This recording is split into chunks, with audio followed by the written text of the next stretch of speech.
What if the single biggest mistake you're making with money isn't losing it? It's being too afraid to lose it on purpose. There's a conversation that almost never happens in public. It happens in private offices, in mentorship dinners, in the quiet exchanges between people who've already crossed the threshold into serious wealth. And the conversation sounds something like this: how much are you budgeting to lose this year? Not spend, not invest, lose, deliberately, strategically, gone. If that sounds insane to you, you're exactly who needs to hear this. Here's what the financial world doesn't advertise: the majority of self made millionaires, not inherited wealth, not lottery winners, but people who built something from nothing, deliberately structured their first three major financial moves to fail. Not hoped they'd work, not believed in them blindly. They knew, with full awareness, that those moves were likely to cost them money. And they did it anyway, on purpose, with a plan. This is called the failure budget strategy, and it's one of the most counterintuitive, least talked about frameworks in wealth psychology. And it explains why two people can start with identical resources and reach completely opposite outcomes within 5 years. Let me show you how this actually works. The traditional approach to investing looks something like this: you save aggressively, you protect your capital at all costs, you research until you feel confident, and then, maybe, you make your first careful move. That philosophy sounds responsible. It also quietly produces decades of stagnation for millions of people. The wealthy approach doesn't look responsible at all on the surface. It looks almost reckless. You take a defined, predetermined sum, often somewhere between 3 and 10% of your available capital, and you consciously designate it as the tuition fund. This money is not meant to generate returns.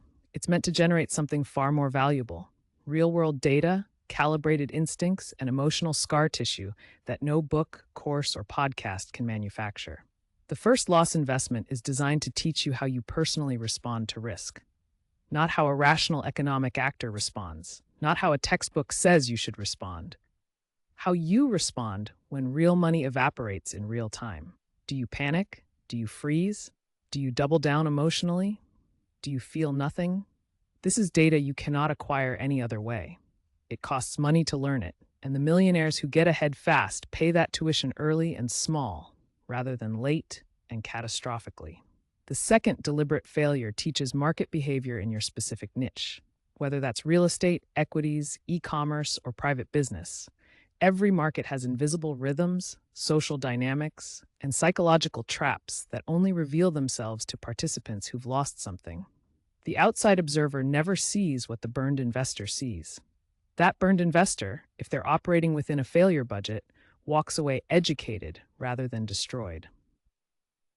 The third structured loss is the most sophisticated. By this point, the investor has learned about themselves and about the market. The third failure is used to test systems, specifically the decision-making systems they've built from the first two experiences. It's essentially a quality check on the entire framework they've assembled. If it fails, they find the flaw. If it succeeds, they know the system works. Either outcome has enormous value. Now, if you're finding this genuinely useful and it's shifting how you think about money, take 2 seconds right now and hit that like button and subscribe. This channel is dedicated to the kind of wealth thinking that doesn't make it into mainstream financial content, and there's a lot more coming. Here's where the strategy becomes almost unfair in its advantage. People who have not used a failure budget make their major errors at scale. They've protected themselves from small losses for so long that when they finally move, usually under social pressure, FOMO, or desperation, they move big, and they fail big. Their first real financial education arrives at the worst possible moment, with the worst possible emotional state, with the largest possible capital at risk. The failure budget investor has already experienced those emotional states. They're not new, they're familiar. And familiarity with the feeling of losing money is one of the most valuable psychological assets a wealthy person can own.